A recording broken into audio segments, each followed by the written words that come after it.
It's Lincoln and the Fight for Peace. It's about Abraham Lincoln's plan for national reunification and reconciliation after the Civil War. It's about how you win a peace after winning a war. Because if you don't win the peace, you don't really win the war. I actually agree on that.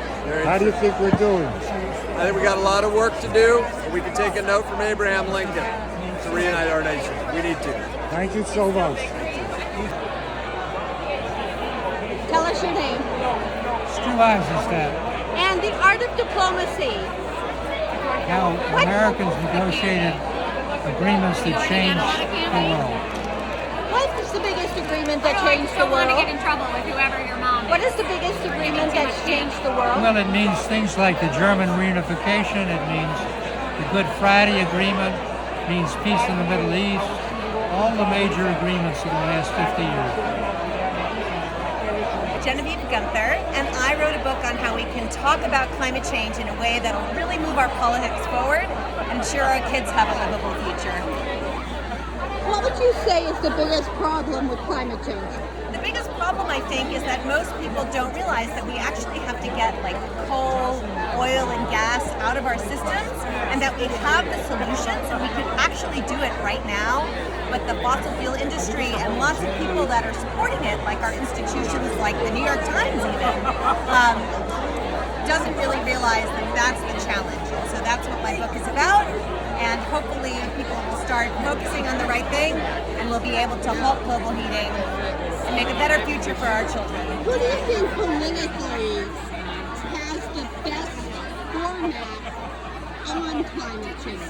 Well, I actually think that Vice President Harris and her vice presidential pick Walz have really wonderful climate policies in their records. Minnesota has the most strict clean energy standard of any state in the nation. So I'm feeling right now incredibly encouraged about the state of our climate politics and looking very much forward to the 2024 election. Can I push back? Yes, please. In the Biden administration, our climate change has gone downhill. He had the worst climate change policies ever, yet during the Trump era, actually our climate change was much better.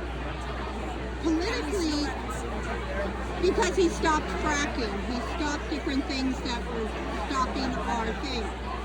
I know that right now this is a politically charged land of life, but why would you say that Harris would be such a great choice considering what the Biden administration has done? So the Biden administration, first of all, Trump pulled out of the Paris Agreement, and his entire energy policy was about drill, baby, drill. He just wanted more fossil fuels. President Biden rejoined the Paris Agreement, the first thing he did as president, and he managed to pass the biggest investment in clean energy and the broadest legislation focused on climate change of any president in American history.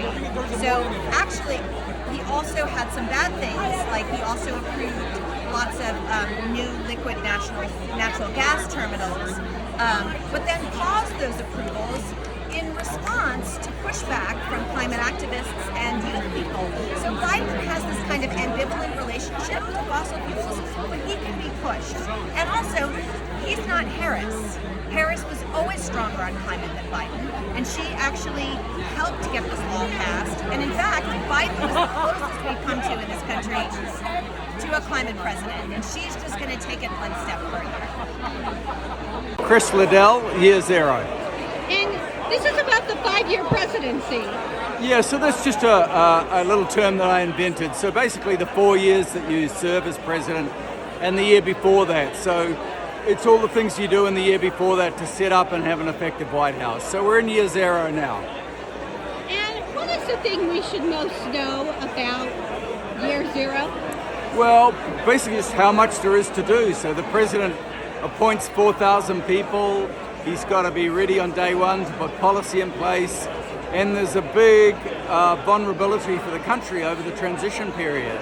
So the president-elect, if he or she becomes it, has to be ready to govern and protect the country.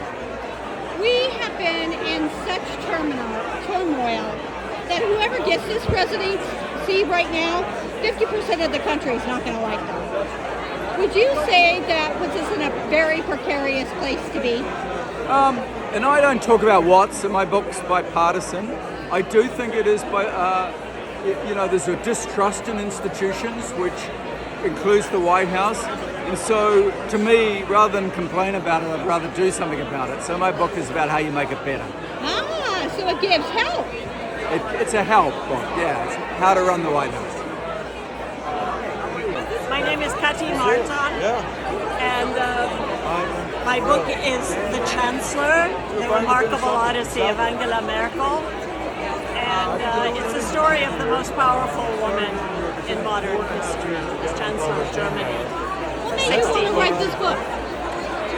I thought it was astonishing that there wasn't one, that there wasn't a good biography about a woman who for 16 years was at the center of power, not only in Europe but